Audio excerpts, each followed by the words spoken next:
नहमदुहु व नुसल्ली अला रसूलिल करीम। अम्मा बाद, वरासत का आज हमारा मसला मुनासखा का है। मुनासखा ये नसख से है। नसख का माना तब्दील कर देना या मुंतकिल कर देना, एक चीज को दूसरी जगह मुंतकिल करना या उसका तगय्युर और तबद्दुल कर देना। अहले मीरास के नज़दीक मुनासखा से मुराद मय्यत का तरका तकसीम होने से पहले उसके वरासा में से एक या ज्यादा अफराद फौत हो जाए। मय्यत का तरका तकसीम होने से पहले वरासा में से एक या एक से ज्यादा अफराद फौत हो जाए तो इसके विरासत की तकसीम के तरीका को मुनासखा कहा जाता है। क्योंकि पहले जो फौत हुआ है उसकी विरासत की तकसीम और अंदाज में थी। तकसीम से पहले उसके वरासा में से एक या ज्यादा अफराद और फौत हो गए, अब उसकी कुछ नौयत में तगय्युर और तबद्दुल आएगा। इसको कहते हैं मुनासखा। मुनासखा के अंदर 4 सूरतें हो सकती हैं। पहली सूरत तो ये कि मय्यत अव्वल और मय्यत सानी दोनों के वारिस एक ही हों और हिस्सा लेने में भी बराबर हों। मय्यत अव्वल के वरासा भी वही हों और मय्यत सानी के वरासा भी वही हों और दोनों वरासा हिस्सा लेने के अंदर बराबर हों। पहली शक्ल तो ये बनेगी। दूसरी सूरत ये होगी कि मय्यत अव्वल और मय्यत सानी उसके वरासा तो एक ही हों लेकिन हिस्से उनके मुख्तलिफ हों। मय्यत अव्वल और मय्यत सानी के वरासा तो एक ही अफराद हैं लेकिन वो हिस्सा लेने के अंदर मुख्तलिफ है। तीसरी मुमकिन सूरत ये बनेगी कि मय्यत अव्वल और मय्यत सानी के वरासा कुछ वो पहली मय्यत वाले हों और कुछ मुख्तलिफ हो जाए। मय्यत अव्वल के वरासा और मय्यत सानी के वरासा कुछ मुश्तरका हों और कुछ मुख्तलिफ हो जाएं। और चौथी सूरत यह है कि मय्यत अव्वल के वरासा और मय्यत सानी के वरासा यकसर ही मुख्तलिफ हों। मय्यत अव्वल के वरासा और थे और मय्यत सानी के वरासा कोई और ही है। ये 4 सूरतें मुनासखा के अंदर बनेंगी। पहली सूरत का हल अलग तरीके से है और बाकी तीनों सूरतों का हल एक अलग तरीके से है।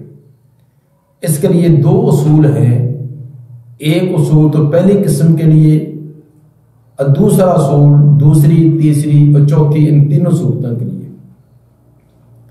पहली सूरत हमारी ये थी कि मय्यत अव्वल के और मय्यत सानी के वरासा भी एक ही हों और वो मय्यत से हिस्सा लेने के अंदर भी बराबर हों। इसकी तकसीम का तरीकेकार ये होगा कि मय्यत अव्वल उसी का एतबार करते हुए विरासत को तकसीम कर दिया जाए। मय्यत सानी और मय्यत सालिस को कल अदम करार दे दिया जाए। ऐसे समझें कि मय्यत सानी और मय्यत सालिस वो सिरे से वजूद ही उनका नहीं, सिर्फ मय्यत अव्वल का एतबार करते हुए जो बाकी जिंदा वरासा में तकसीम कर दे। मसलन एक आदमी फौत हुआ, उसके 5 बेटे थे। विरासत तकसीम होने से पहले 2 बेटे यके बाद दीगर फौत हो गए। 5 बेटे थे उसके, विरासत तकसीम नहीं हुई, मुश्तरका कारोबार सिलसिला चलता रहा भाइयों का। कुछ देर बाद बड़ा भाई फौत हो गया, उसके 2-4 महीने 6 माह बाद उसके बाद वाला भाई फौत हो गया। अलगर्ज 3 भाई बाकी रह गए। अब वो विरासत को तकसीम करना चाहते हैं।